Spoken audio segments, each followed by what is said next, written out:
하나님의 말씀 마태복음 7장 13절부터 29절까지 말씀입니다. 마태복음 7장 13절부터 29절까지 우리 한 절씩 교독하시겠습니다. 좁은 문으로 들어가라. 멸망으로 인도하는 문은 크고 그 길이 넓어 그리로 들어가는 자가 많고 생명으로 인도하는 문은 좁고 길이 협착하여 찾는 자가 적음이라. 거짓 선지자들을 삼가라. 양의 옷을 입고 너희에게 나오나 속에는 노략질하는 일이라. 그들의 열매로 그들을 알지니 가시나무에서 포도를 또는 엉겅퀴에서 무화과를 따겠느냐. 이와 같이 좋은 나무마다 아름다운 열매를 맺고 못된 나무가 나쁜 열매를 맺나니 좋은 나무가 나쁜 열매를 맺을 수 없고 못된 나무가 아름다운 열매를 맺을 수 없느니라. 아름다운 열매를 맺지 아니하는 나무마다 찍혀 불에 던져지느니라. 이러므로 그들의 열매로 그들을 알리라. 나더러 주여 주여 하는 자마다 다 천국에 들어갈 것이 아니요 다만 하늘에 계신 내 아버지의 뜻대로 행하는 자라야 들어가리라. 그날에 많은 사람이 나더러 이르되 주여 주여 우리가 주의 이름으로 선지자 노릇하며 주의 이름으로 귀신을 쫓아내며 주의 이름으로 많은 권능을 행하지 아니하였나이까 하리니. 그때 내가 그들에게 밝히 말하되 내가 너희를 도무지 알지 못하니 불법을 행하는 자들아 내게서 떠나가라 하리라. 그러므로 누구든지 나의 이 말을 듣고 행하는 자는 그 집을 반석 위에 지은 지혜로운 사람 같으리니. 비가 내리고 창수가 나고 바람이 불어 그 집에 부딪히되 무너지지 아니하나니 이는 주추를 반석 위에 놓은 까닭이요 나의 이 말을 듣고 행하지 아니하는 자는 그 집을 모래 위에 지은 어리석은 사람 같으리니. 비가 내리고 창수가 나고 바람이 불어 그 집에 부딪힘에 무너져 그 무너짐이 심하니라. 예수께서 이 말씀을 마치심에 무리들이 그의 가르치심에 놀라니. 함께 했습니다. 함께 했습니다. 이는 그 가르치시는 것이 권위 위에 있는 자와 같고 그들의 서기관들과 같이 아니함일러라. 아멘. 아멘. 이 말씀의 제목을 같이 한번 읽겠습니다. 말씀에 순종하는 성도의 삶. 아멘. 제목을 잘 기억하시기 바랍니다. 오늘 제목만 기억하셔도 은혜가 될 것입니다. 말씀에 순종하는 성도. 하나님 보실 때에 진짜 성도는 말씀에 순종하는 성도입니다. 할렐루야. 네. 말씀을 듣고 마음에 그냥 담고 있는 것이 아니라 이 말씀에 우리의 삶 가운데에 이렇게 흘러가야 돼요. 우리의 삶 가운데 순종의 모습이 하나님 보실 때에 보여져야 된다는 것입니다. 오늘 본문은 성도의 삶을 치열하게 살아가도록 권면하고 있습니다. 보통 우리가 말씀을 전하는 자나 말씀을 듣는 자 동일한 고민이 있습니다. 가장 큰 고민 중에 하나는 어떻게 하면 이 말씀대로 내가 살아갈까? 어떻게 하면 이 말씀대로 순종하며 살아갈까? 이런 고민입니다. 어떻게 하면 내가 이 말씀을 그냥 저장하는 창고가 아니라 이 말씀, 이 하나님의 뜻을 드러내며 살까? 어떻게 하면 예수 십자가 복음을 전하며 순종하며 살 수 있는 진정한 성도가 될 수 있을까? 이런 고민이라는 것입니다. 어떻게 하면 정말 하나님이 원하시고 기뻐하시는 성도가 될 수 있겠습니까? 첫 번째는 생명으로 인도하는 좁은 문으로 들어가야 된다라는 것입니다. 한번 따라합시다. 좁은 문으로 들어가야 됩니다. 특별히 믿지 않는 사람들이 볼 때는 참 안타까워 보입니다. 왜 굳이 비좁은 문으로 들어갈까?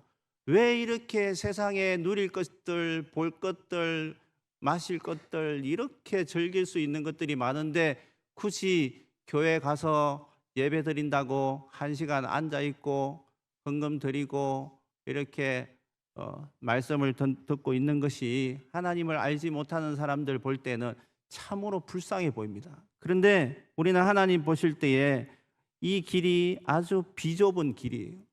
이 넓은 길을 놔두고 아주 좁은 길로 굳이 우리는 들어왔지 않습니까? 이 길이 아주 비좁고 아주 험난하고 고난된 길이라 할지라도 하나님이 기뻐하시는 길이고 십자가의 길이고 영광된 길인 줄 믿습니다. 문과 길의 공통점은 역할은 바로 문을 통과해서 들어가면 그 문을 통하여서 우리가 원하는 장소에 데려다 주는 것입니다. 길도 마찬가지입니다. 우리가 이 길에 접어들었을 때에 이 미평 이 길 이렇게 쭉 가다 보면 내가 원하는 어떤 길로 이렇게 데려다 준다는 것이죠. 문과 길의 역할은 우리가 원하는 장소에 데려다 주는 겁니다. 중요한 것은 얼마나 넓은가, 얼마나 좋은가, 편안한 길인가, 혹은 울퉁불퉁하지 않고 얼마나 이렇게 편안한 길인가, 그것이 중요한 게 아니라 어디에 나를 도착하게 하는가, 그것이 길의 역할이라는 거죠. 만약에 우리가 이제 버스를 기다리고 있습니다. 버스를 기다리는데 버스 한 대가 이제 왔는데 아주 최고급 화려한 그런 아주 최신형의 버스입니다. 너무 타고 싶습니다. 그런데 그 차를 타면 내가 원하는 장소를 가지는 않아요. 그런데 굳이 그 차를 타야 되겠습니까? 우리는 행선지가 분명하게 내가 원하는 곳으로 데려다 주는 버스를 타야 되는 것이죠.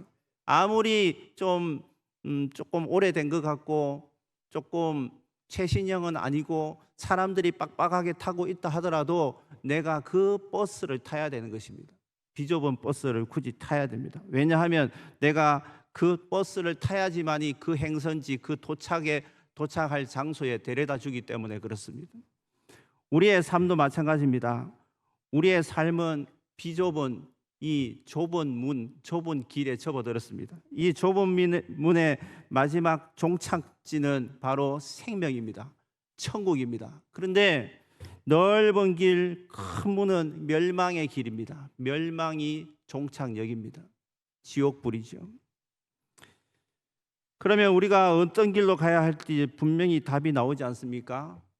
오늘 이 말씀을 읽었는데요. 이 말씀 앞에 마태복음 5장 6장에 보면 쭉 계속해서 이어지는 말씀인데 주님께서 우리에게 하시는 말씀은 결국에는 좁은 문, 좁은 길로 들어가라는 것입니다.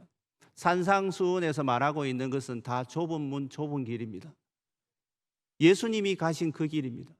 영광된 길입니다. 세상 사람들이 볼 때에는 참 바보 소리 듣기 딱 좋은 그런 행동이죠. 말씀을 다시 한번 살펴볼까요?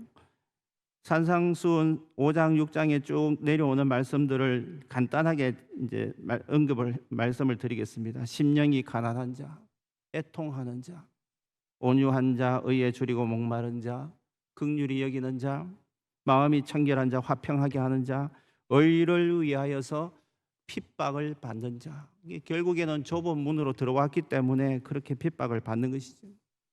그리고 또 너희는 세상의 소금이다, 너희는 세상의 빛이다, 이렇게 말씀하고 있지 않습니까?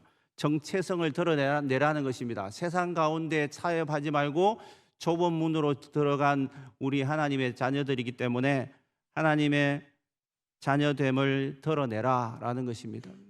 분노하지 말고 간음하지 말고 악한 자와 싸우지 말고 대적하지 말고 원수를 사랑하라. 세상 사람들이 볼 때에는 참으로 불쌍한 사람입니다. 바보 같은 사람, 싸우지도 않고 사랑하라, 원수를 사랑하라.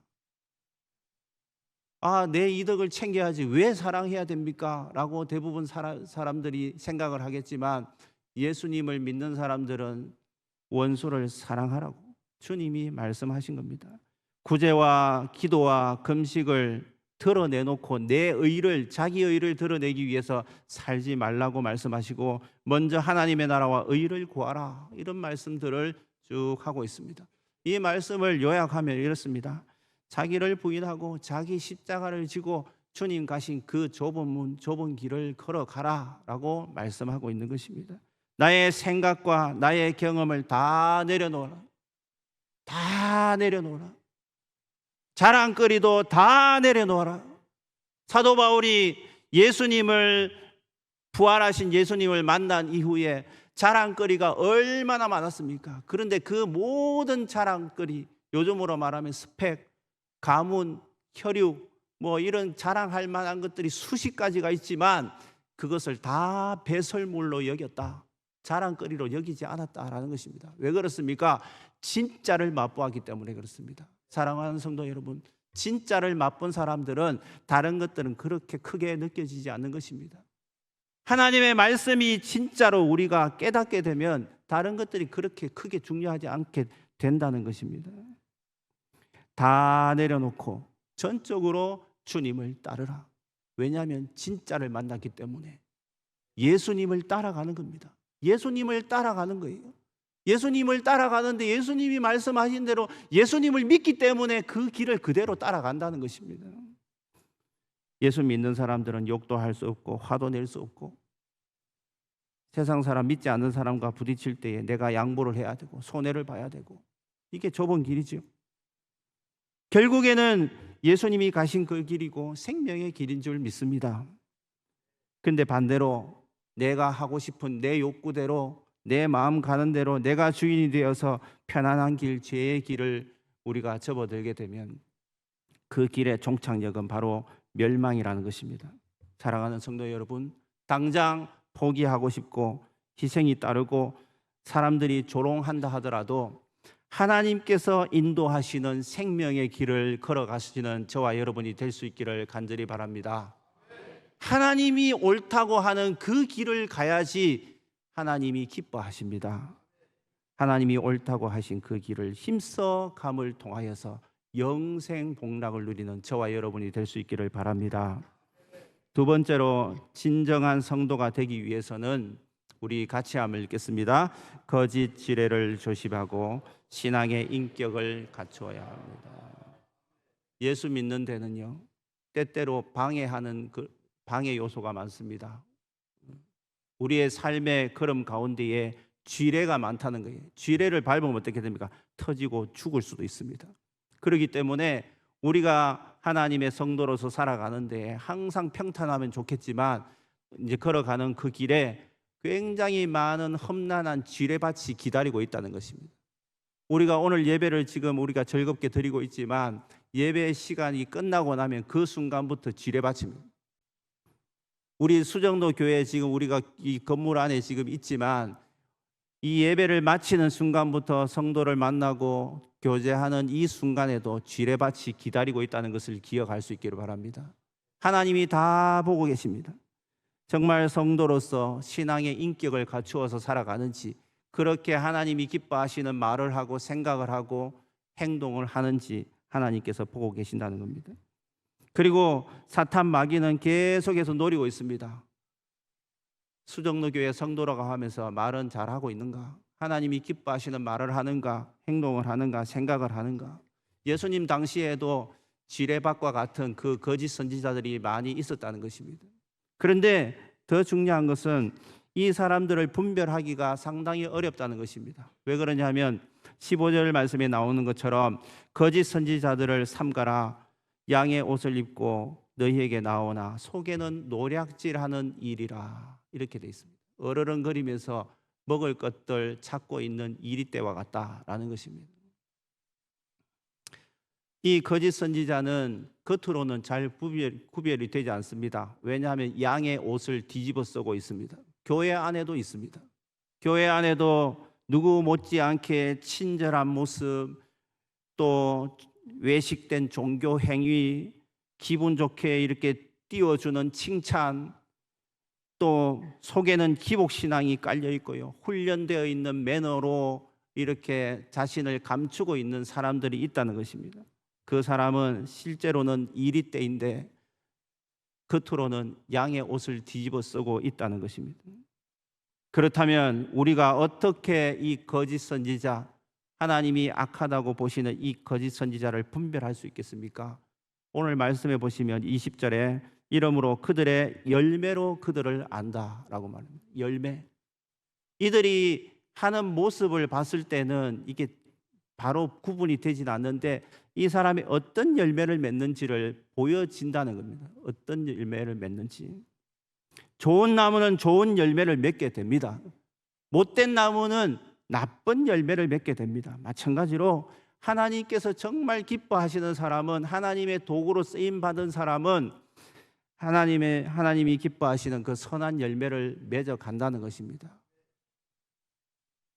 아무리 불평이 많은 사람들이 이렇게 있는 자리라 하더라도 내가 그곳에 가면 선한 영향을 끼치고 화평하게 하고 서로 이렇게 불편한 사이였지만 이제 이게 또 부드럽게 하고 화평하게 하고 그렇게 한다는 것이죠. 거짓 선지자들의 특징은 무엇입니까? 어떤 말과 어떤 행동을 하더라도 어떻게 포장을 하더라도 거짓말이 드러나게 되어 있습니다. 거짓과 탐욕과 음란과 이간질과 시기와 폭력 같은 이 죄의 열매를 주렁주렁 맺게 된다는 겁니다. 거짓 선지자들, 하나님이 악하다고 보시는 사람들의 특징은 자꾸만 분리를 시킨다는 거예요. 이 교회 공동체를 자꾸만 해치고 구역을 해치고 분리를 시켜요. 어제 초등 2부 이렇게 토요 교실을 하는데도 자꾸만 공동체를 힘들게 하는 사람이 있어요. 교회 안에도 마찬가지입니다. 나의 이기적인 자아가 제대로 깨어지지 않으면 그것이 계속 찌르는 가시처럼 말도 찌르고 행동으로도 찌르고 생각으로도, 그런 생각으로 꽉 차 있으면 내가 겉으로는 어떤 직분을 가지고 있다 하더라도 하나님 보실 때는 악한 사람입니다.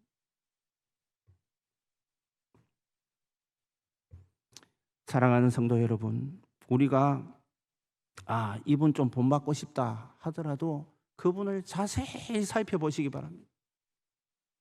하나님이 정말로 사용하시는, 하나님이 정말로 기뻐하시는 그러한 성도인지 아닌지 열매로 드러나게 된다는 겁니다. 22절을 우리 같이 한번 읽도록 하겠습니다.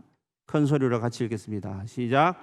그날에 많은 사람이 나더러 이르되 주여 주여 우리가 주의 이름으로 선지자 노릇하며 주의 이름으로 귀신을 쫓아내며 주의 이름으로 많은 권능을 행하지 아니하였나이까 하리니. 가짜가 사역은 엄청 잘합니다. 우리 교회, 우리 대한민국 안에도 가짜 목사가 많잖아요. 숫자는 수천 명, 수만 명 자랑한다 하더라도 하나님이 다 알고 계십니다. 사역으로 외적인 화려함보다 더 중요한 것은 순종하는 사람이에요. 주님이 이렇게 분명히 판단하여서 말씀하십니다. 그때에 23절을 보십시오. 내가 그들에게 밝히 말하되 내가 너희를 도무지 알지 못하니 불법을 행하는 자들아 내게서 떠나가라. 주님과 상관없는 사람이라는 거예요.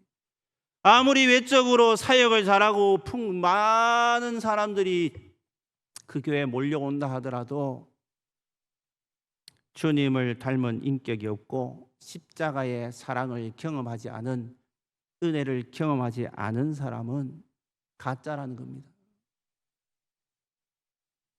아무 주님과 상관없는 사람이라는 거예요. 어떤 사람이 진짜 성도입니까? 교회 안에서 봉사 열심히 하면 진짜 성도입니까? 예배 참석 한 번도 안 빠지면 진짜 성도입니까? 헌금 꼬박꼬박 다 하면 성도입니까? 열심히 살면 성도입니까? 주님이 그렇게 말씀 안 하십니다. 주님의 판단 기준은 이것입니다. 한번 따라 합시다. 하나님 아버지의 뜻에 순종하는 자. 하나님의 아버지의 뜻은 무엇입니까? 하나님 아버지의 뜻은요, 하나님 말씀이에요. 아멘입니까? 하나님의 뜻, 하나님의 성품이 고스란히 다 녹아 있는 것이 하나님의 말씀이라는 겁니다. 이 하나님 말씀에는 수많은 명령들이 있습니다. 용서하라, 원수를 사랑하라, 기뻐하라, 기도하라, 감사하라. 다 하나님 명령이에요. 이 말씀에 순종하고 계십니까? 이 말씀을 순종하라라고 말씀하고 있습니다. 이 말씀에 순종하면 하나님이 기뻐하시는 선한 열매를 맺게 된다는 것입니다. 내가 그 열매를 통하여서 하나님께 속한 자임을 드러내는 증거물이 된다는 것입니다. 그러면 어떻게 순종할 수 있습니까? 내 힘으로는 안 됩니다. 내가 어떤 결단을 하고 어떤 약속을 한다고 해서 내가 순종할 수 있는 게 아닙니다. 그것은 어떻게 순종이 가능할까요? 그것은 전적인 하나님의 은혜로 되는 것입니다. 하나님의 은혜를 주셔야지 내가 순종을 할 수 있어요. 하나님의 은혜를 주셔야지 성령께서 나를 깨닫게 해주시고 이 말씀이 깨달아지게 되는 것입니다. 아무리 성경을 100독, 200독을 하더라도 그것이 자랑거리가 되면 안 되고 이 말씀을 통하여서 무엇을 말씀하고 있는가 메시지를 우리가 받아야 돼요. 이 메시지. 이 말씀 한 말씀 한 말씀을 깨달아야 된단 말이에요. 깨닫는 것으로 끝나는 것이 아니라 이 말씀을 내가 살아내야 된다는 것입니다. 살아내야. 지금 우리 교회 통독도 하고 성경 쓰기도 하고 성경 암송도 하고 여러 가지로 지금 하고 있는데 많이 하는 게 중요한 게 아닙니다. 한 말씀 한 말씀을 정말 하나님의 말씀으로 내가 깨달아야 되고 깨달았다면 그 말씀이 너무나 좋고 너무나 감격스럽고 은혜가 되기 때문에 그 말씀대로 내가 살아내는 것, 그것이 순종하는 것이 중요하다는 것입니다. 이 순종은 내 의지로 되는 것이 아닙니다. 하나님께서 도와주셔야 되는 것입니다. 내가 죽어져야 되고요. 내가 죽어져야지 예수님이 내 안에 살아 역사하신다는 것입니다. 내가 자꾸만 내가 하고 싶은 걸 계속하면 선한 열매 순종이 될 수가 없습니다. 내가 하고 싶은 거 포기하지 않고 자꾸만 죄를 먹고 마시고 하나님 기뻐하지 않는 것을 계속해서 보고 듣고 즐기고 그런 사람 만나고 하면 안 된다는 거예요. 어떻게 순종이 되겠습니까? 어떻게요? 하나님 싫어하는 거 하고 있는데 불순종하고 있는데 어떻게 순종이 되겠습니까? 어떻게 선한 열매를 맺어갈 수 있겠습니까? 사랑하는 성도 여러분, 성령의 인도하심을 받는 저와 여러분이 될 수 있기를 바랍니다. 그럴 때에 성령의 열매가 맺힙니다. 여러분 사랑으로 하고 계십니까? 기쁨으로 하고 계십니까? 화평함이 있습니까? 오래 참고 있습니까? 이런 열매들, 이 열매들은 순종함을 통하여서 하나님께서 우리에게 자연스럽게 맺어지게 하는 성령의 열매라는 것입니다. 어떤 사람들은 함부로 합니다. 상대방을 대할 때에 배려심도 없고 함부로 합니다. 그것은 하나님이 기뻐하시는 모습이 아니라는 것입니다. 내가 하나님 말씀에 절대 순종할 때에 하나님의 말씀에 절대 순종한다는 것은 하나님의 자녀들에게도 함부로 하는 게 아니라는 겁니다. 내가 낳은 자녀라고 해서 내가 함부로 하면 됩니까? 하나님의 것인데요. 우리의 주변에 있는 가족들, 친지들, 또 성도들, 우리 교회 권속들 그 누구도 함부로 하면 안 됩니다. 왜 그렇습니까? 하나님의 것이에요. 기억하십시오. 우리가 사역보다 직분보다 더 중요한 것은 하나님의 은혜를 경험하고 나의 인격의 변화가 일어나야 됩니다. 그 변화됨을 통하여서 우리에게 자연스럽게 나타나는 것은 이 말씀에 순종하는 모습이다라는 것입니다. 세 번째로 진정한 성도가 되기 위해서는 한번 따라합시다. 말씀 위에 기초를 튼튼히 다져야 됩니다. 어디 위에 기초를 다져야 된다고요? 말씀 위에. 말씀이 기초가 되지 않으면 자꾸만 흔들립니다. 전 세계적으로 유명한 우리 대한민국을 자랑할 수 있는 축구 선수가 누굽니까? 잘 모르십니까? 예. 손흥민이 만약에 인격을 갖추지 않았다면 위대한 선수가 될 수 없었을 것입니다. 손흥민이 만약에 기초를 튼튼하게 다지지 않았다면 그 자리까지 올라가지 못했을 것입니다.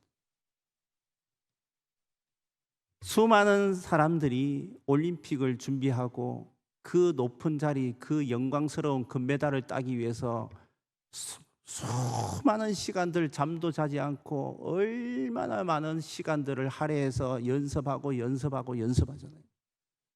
그 사람들을 보시면서 여러분은 무엇을 느끼십니까? 나는 하나님의 말씀에 내가 갈고 닦으면서 하나님의 말씀에 내가 충실한가?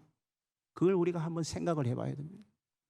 오늘 본문 24절로 27절 말씀해 보시면 하나님의 말씀에 순종하는 삶이 얼마나 중요한지를 우리에게 비유적으로 말씀하고 있습니다. 집을 건축하는 모습을 통하여서 하나님 말씀에 순종하는 삶을 이뤄해야 된다는 것을 우리에게 가르치고 있다는 것입니다. 갈릴리 바다 주변에 가면 제법 단단한 모래가 있습니다. 단단한 모래. 표면이 아주 단단해요. 그런데 그 성분은 모래입니다. 모래. 굳어진 거죠. 사람들이 잘 모르고 거기다가 집을 짓는 거예요. 처음에는 무너지지 않습니다. 그런데 비가 나고 창수가 나고 바람이 세게 불면 그 모래가 다 무너지니까 집이 완전히 그냥 떠내려갑니다. 반대로 어떤 사람들은 그 모래를 파고 계속해서 파서 이 단단한 돌이 나올 때까지, 반석이 나올 때까지 계속해서 파는 거예요. 얼마나 힘든 작업입니까? 얼마나 힘든 작업입니까? 왜 이렇게 팔까요? 기초를 다지기 위해서. 단단한 그 위에다가 집을 지어야지 떠내려가지 않는다는 거예요. 기초가 튼튼해야 됩니다. 모래를 파고 또 파는 이유가 무엇입니까? 단단한 반석 위에 짓기 위해서, 집을 짓기 위해서 그렇습니다. 순종의 모습이 이런 것입니다. 우리가 하나님의 말씀을 아는 것이 중요한 게 아니에요. 내가 모르는 것보다 아는 게 중요하지만 아는 것으로 대부분 교만에 빠지기 시작합니다. 내가 성경 통독을 몇 수십 번 했다. 내가 성경 쓰기를 다 했다. 내가 봉사 엄청 많이 했다. 별로 중요하지 않습니다. 하나님 보실 때요. 그거보다 더 중요한 것은 말씀에 순종하느냐, 이것이 중요합니다. 우리가 하나님 말씀을 붙잡아야 되는 이유가 무엇입니까? 하나님 말씀은 따라해 볼까요? 하나님의 뜻이 담겨 있습니다. 하나님 말씀 안에는 하나님의 뜻, 하나님의 계획, 하나님의 성품, 하나님의 본질, 하나님의 소망이 담겨 있는 것이 하나님의 말씀입니다. 또한 우리 성도들이 붙잡아야 될 삶의 기준, 삶의 표준, 삶의 기초가 성경에 다 들어 있습니다. 여러분들은 얼마나 많은 책들을 읽습니까? 다른 책들을 많이 읽는 것은 참 좋습니다. 그런데 아무리 수만 권의 책을 많이 보더라도 하나님의 말씀을 가까이 하지 않고 하나님의 말씀을 깨닫지 못한 사람들은 진정한 보화를 발견하지 못한 거예요. 제가 어느 날 하나님의 말씀을 정말 깊이 깨닫게 되었습니다. 깨닫게 되니까 다른 책들이 그렇게 재미가 없어요. 하나님의 말씀이 이 보화를 발견하고 나면 다른 책들이 그렇게 재미가 없어요. 예전에는 제가 청년 때 처세술이라든지 뭐 여러 가지 종류의 책들을 많이 읽었습니다. 그런데 하나님의 말씀 속에 다 들어 있습니다. 할렐루야. 하나님의 말씀 안에 다 들어 있다고요. 진짜 보화를 발견한 사람은 그 보화를 놓치지 않습니다. 여러분, 하나님의 말씀은 우리에게 생명줄입니다. 우리에게 구원의 메시지입니다. 이 말씀 가운데 예수 십자가, 예수의 보혈, 예수 그리스도의 부활이 담겨 있습니다. 복음의 본질이 다 하나님 말씀 안에 담겨 있다는 말입니다. 이 말씀을 여러분이 기초로 삼아야 됩니다. 대부분의 세상 많은 사람들은 자신의 삶의 기초를 어디에 두는지 아십니까?